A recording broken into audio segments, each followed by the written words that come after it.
Good morning. आज का हमारा टॉपिक है टेरिडोफाइट्स और इसमें हम आज टेरिडोफाइट्स के इंट्रोडक्शन के बारे में देखेंगे। तो इसमें हम सबसे पहले देखते हैं टेरिडोफाइट्स ये कौन से प्लांट होते हैं। टेरिडोफाइट्स ये फ्लावरलेस या फूल रहित पादप होते हैं। जब टेरिडोफाइट्स की हम जनरल इंट्रोडक्शन की बात करेंगे तो सबसे पहले हम इसके बारे में ये बताएंगे कि ये जो प्लांट हैं इनमें फ्लावर नहीं पाए जाते हैं और इसके अलावा रिप्रोडक्शन के टाइम पर यहाँ पर स्पोर्स का फॉर्मेशन होता है। तो ऐसे प्लांट जिनमें फ्लावर नहीं बनते और स्पोर्स इनमें पाए जाते हैं क्रिप्टोगेम्स कहलाते हैं। जो यहाँ पर टर्म दिया हुआ है क्रिप्टोगेम्स सबसे पहले यूज किया गया था लिनियस के द्वारा। तो लीनियस ने सबसे पहले टर्म क्रिप्टोगैम्स दिया था और ये ऐसे प्लांट जिनमें फ्लावर अनुपस्थित होता है, फ्लावरलेस प्लांट्स के लिए यूज में किया गया। तो जो ऐसे प्लांट जिनमें फ्लावर नहीं पाए जाते हैं उनके लिए इसे यूज में लिया गया था। तो क्रिप्टोगेम्स ऐसे प्लांट हो गए जिनमें फ्लावर नहीं पाए जाते हैं और स्पोर्स यहाँ पर बनते हैं। टेरिडोफाइटा टर्म हीकल ने दिया था। जो हीकल थे उन्होंने सबसे पहले टेरिडोफाइटा टर्म दिया था। ग्रीक वर्ड से मिलकर के बना हुआ है टेरिडोफाइटा। तो इसका जो फर्स्ट टेरिडो ये टेरोन से बना है। टेरोन का मतलब होता है पंख या फेदर। जो पादप होते हैं टेरिडोफाइट के इनके जो प्रपत्र या जो फ्रंट्स होते हैं वो फेदर लाइक पाए जाते हैं। तो इसलिए इन्हें क्या कहा जाता है, टेरिडोफाइट। फेदर लाइक ये होते हैं। Pteridology study of pteridophytes pteridology कहलाती है। और father of pteridology E O Bower father of pteridology है। यह इंपॉर्टेंट है यहाँ पर, जैसे मतलब छोटे क्वेश्चंस होते हैं उनमें भी पूछा जाता है। Father of Indian pteridology S S Bir. फिर इसके बाद यहाँ देखते हैं वेस्कुलर क्रिप्टोगेम्स। वेस्कुलर क्रिप्टोगेम्स या संवहनी अपुष्पोद्भिद, जिसे हिंदी में क्या कहेंगे, संवहनी अपुष्पोद्भिद। वेस्कुलर मतलब वेस्कुलर सिस्टम इनमें पाए जाएगा, जाइलम फ्लोएम पाए जाते हैं। और इसके अलावा यहाँ पे जो क्रिप्टोगेम्स का मतलब हो गया कि फ्लावर यहाँ पे अनुपस्थित होते हैं। तो हिंदी में इसको कहेंगे संवहनी अपुष्पोद्भिद पादप। वेल डेवलप्ड वेस्कुलर सिस्टम इनमें पाया जाता है, संवहन तंत्र। वैस्कुलर सिस्टम यहाँ पर वेल डेवलप्ड मिलेगा। जब हम यह देख रहे थे कि जो ब्रायोफाइट्स थे उनमें वैस्कुलर सिस्टम वेल डेवलप्ड तो नहीं था, लेकिन हाँ उसमें थोड़ा डिफरेंशिएशन देखने को मिल रहा था। तो उससे आगे जब बढ़ते हैं, डेवलप प्लांट हैं ये टेरिडोफाइट और इनमें वैस्कुलर सिस्टम पाया जाता है। For the conduction of food and water xylem and phloem are present. और फूड और वाटर के कंडक्शन के लिए इसमें वेल डेवलप्ड जाइलम और जो फ्लोएम होते हैं वो पाए जाते हैं और जाइलम फ्लोएम मिलकर ही वैस्कुलर सिस्टम बनाते हैं। वैस्कुलर सिस्टम की प्रेजेंस के कारण they are known as vascular cryptogams. तो इसलिए इनको वैस्कुलर क्रिप्टोगेम्स कहा गया है, क्योंकि जाइलम फ्लोएम भी पाए जा रहे हैं और फ्लावर इनमें अनुपस्थित होते हैं। इसी तरह से एक टर्म आता है ट्रैक्योफाइट्स।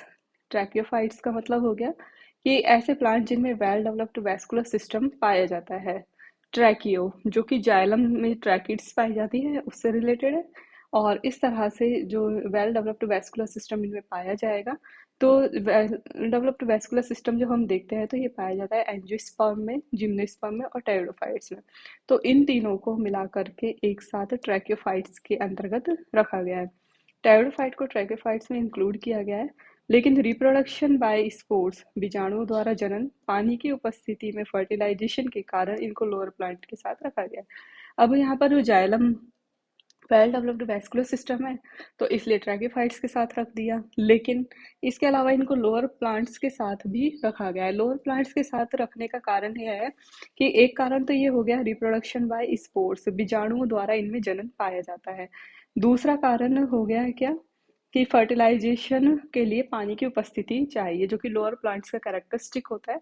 तो ये कैरेक्टर्स के कारण इनको लोअर प्लांट्स के साथ भी रखा है और इसके कारण वैस्कुलर सिस्टम के कारण इसको हायर प्लांट्स के साथ रखा गया है। तो इसलिए ट्रैक्योफाइट्स कहलाए और यहाँ पे ये लोअर प्लांट्स कहलाए। अब यहाँ पर देखते हैं pteridophytes are first sporophytic plant. जो टेरिडोफाइट्स थे वो फर्स्ट स्पोरोफाइटिक प्लांट थे जिनमें वेल डेवलप्ड स्पोरोफाइट या डिप्लॉयड प्लांट पाया जाता था। और इसके साथ ही प्रथम स्थलीय पादप जो फर्स्ट टेरेस्ट्रियल प्लांट थे वो भी ये थे टेरिडोफाइट्स। तो प्रथम बीजाणुविद और प्रथम स्थलीय पादप ये थे। अब यहाँ देखते हैं एज ऑफ टेरिडोफाइट, ये पेलियोजोइक एरा में पाए जाते थे, पेलियोजोइक महाकाल। ट्री लाइक होते थे और साइज में ये बहुत बड़े होते थे। जब एज ऑफ टेरिडोफाइट था, जहाँ पे टेरिडोफाइट की वेजिटेशन बहुत ज़्यादा डोमिनेंट पाई जाती थी, जो पृथ्वी है उसके ऊपर टेरिडोफाइट प्लांट ही पाए जाते थे, तो उस टाइम पर जो ये इनका जो साइज होता था वो बहुत बड़ा होता था और ट्री लाइक ये होते थे। जैसे यहाँ पे कुछ एग्जाम्पल इसके दिए हुए हैं, लेपिडोडेंड्रॉन, कैलेमाइटिस, ये इसके एग्जाम्पल हो गए। अब यहाँ देखते हैं कि जो वर्तमान में आज हम प्रेजेंट में देखते हैं, तो टेरिडोफाइट्स के बाद अर्थ के ऊपर जिम्नोस्पर्म डेवलप हुए। जिम्नोस्पर्म के बाद एंजियोस्पर्म आए, जो कि एंजियोस्पर्म आज के टाइम की डोमिनेंट वेजिटेशन है। तो आज के टाइम में जब हम देखते हैं तो ये जीवाश्म के रूप में ही पाए जाते हैं।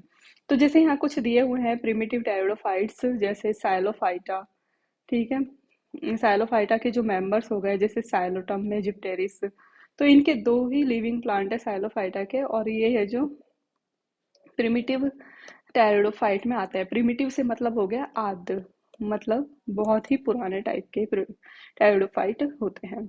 एक वर्षीय टेरिडोफाइट जैसे साल्विनिया, अजोला, इसी तरह से वृक्षीय फर्न एल्सोफिला, ये यहाँ पे कुछ एग्जाम्पल दिए हुए हैं। जब हम टेरिडोफाइट्स के इंट्रोडक्शन में देखेंगे तो इस तरह के एग्जाम्पल भी यहाँ पे देखने को मिलते हैं।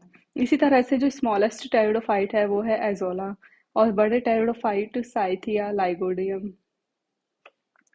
अब जो आइकलर थे, आइकलर ने क्या किया, जो प्लांट किंगडम है उसे दो भागों में डिवाइड किया। जितने भी प्लांट आते हैं प्लांट किंगडम में, सभी प्लांट आएंगे, और इनको दो भागों में डिवाइड कर दिया। एक तो था क्रिप्टोगेम्स और दूसरा था फेनेरोगेम्स। क्रिप्टोगेम्स है जो दो वर्ड से मिलकर के बना है। क्रिप्टोस मीन्स हिडन, मतलब छुपा हुआ, और गेमस मीन्स मैरिज, कि इनमें छिपा हुआ जो रिप्रोडक्शन सिस्टम है छिपा हुआ मिलेगा। इसी तरह से फेनेरोगेम्स हो गया, तो फैनर मीन्स विजिबल। तो इस तरह से ये प्लांट किंगडम को दो भागों में बांट दिया, क्रिप्टोगेम्स और फेनेरोगेम्स, क्योंकि इनमें विजिबल फ्लावर तो नहीं पाए जा रहे, तो फ्लावर लेस होते हैं ये, तो इसलिए क्रिप्टोगेम्स से इनको रखा गया है। फिर क्रिप्टोगेम्स, अब इसमें थैलोफाइटा, लोअर प्लांट्स थे, ब्रायोफाइटा और टायरोडोफाइटा, ये इसमें रखे गए क्रिप्टोगेम्स में। फिर इसी तरह से एक वर्ड यहाँ पर आता है एम्ब्रियोफाइटा। एम्ब्रियोफाइटा ऐसे प्लांट जिनमें फर्टिलाइजेशन, जब गैमेट्स का फर्टिलाइजेशन हो जाता है, फ्यूजन हो जाता है, उसके बाद डिप्लॉयड जायगोट बनता है, और जायगोट आगे डेवलप होकर के एम्ब्रियो बनाता है। जायगोट आगे क्या बनाएगा, एम्ब्रियो। जब ये एम्ब्रियो बनाएगा तो ऐसे प्लांट जिनमें एम्ब्रियो फॉर्मेशन देखा जाता है वो एम्ब्रियोफाइटा के अंदर रखे गए हैं। जब हमने ब्रायोफाइटा देखेंगे तो उसमें ब्रायोफाइटा में यह पाया जाता है। इसी तरह से टेरिडोफाइटा, जिम्नोस्पर्म एंड एंजियोस्पर्म, तो ये जो चारों जो डिवीजन है इनमें ही है देखा जाता है, और इनको एम्ब्रियोफाइटा के अंतर्गत रखा गया है। तो एंगलर ने 1886 में एम्ब्रियोफाइटा टर्म दिया था। अब यहाँ पर देखते हैं similarities of bryophyta and pteridophytes, कि ब्रायोफाइट और टेरिडोफाइट्स के बीच सिमिलैरिटी क्या होती है। फर्स्ट है टेरेस्ट्रियल मोड ऑफ लाइफ। जब ब्रायोफाइटा और टेरिडोफाइट के बीच हम सिमिलैरिटी की बात करेंगे तो इसमें आएगा क्या, terrestrial mode of life. Terrestrial mode से मतलब कि इनमें जो जीवन है, जो पादप है, वो स्थलीय आवास में पाए जाते हैं। दूसरा है फर्टिलाइजेशन के लिए मॉइस्चर या आर्द्रता की उपस्थिति की अनिवार्यता। जो फर्टिलाइजेशन की प्रोसेस होगी, जब एक मेल गैमेट फीमेल गैमेट से फ्यूज करेगा, तो उस प्रोसेस के लिए यहाँ पर मॉइस्चर एसेंशियल होनी चाहिए। अल्टरनेशन ऑफ जनरेशन इनमें पाया जाता है। फिर नेक्स्ट है रिप्रोडक्टिव ऑर्गन के चारों ओर स्टेराइल जैकेट पाया जाता है। जो टेरेस्ट्रियल लाइफ है उसका सबसे इम्पॉर्टेंट फीचर ये है कि जो रिप्रोडक्टिव ऑर्गन है उनको प्रोटेक्ट करने के लिए उनके चारों ओर स्टेराइल जैकेट पाई जाती है। इसी तरह से यंग स्पोरोफाइट का गैमेटोफाइट पर आंशिक या पूर्णतः डिपेंड करना। जो यंग स्पोरोफाइट होगा वो गैमेटोफाइट पर, जैसे ब्रायोफाइट है उसमें तो डिपेंड रहता है, लेकिन टायरोडोफाइट में पार्शियली डिपेंडेंट मिलेगा। अब नेक्स्ट यहाँ देखते हैं similarity of pteridophyte and spermatophytes of gymnosperm, कि टेरिडोफाइट और जिम्नोस्पर्म के बीच क्या सिमिलैरिटी होती है। सबसे पहला, स्पोरोफाइट प्लांट होता है जो रूट, स्टेम और लीव्स में डिफरेंशिएटेड होता है। रूट, स्टेम, लीफ में विभेदित पाया जाएगा। फिर नेक्स्ट है developed diploid sporophyte not depend on haploid gametophyte. जो डेवलप्ड डिप्लॉयड स्पोरोफाइट होगा वो हैप्लॉइड गैमेटोफाइट पर डिपेंड नहीं करता। स्पोरोफाइट खुद अपने आप में डेवलप है और खुद अपने लिए फूड सिंथेसाइज कर सकता है, इसलिए गैमेटोफाइट पर डिपेंडेंट नहीं है। स्पोर स्पोरेंजिया में और स्पोरेंजिया स्पोरेंजियोफिल पर लगती है।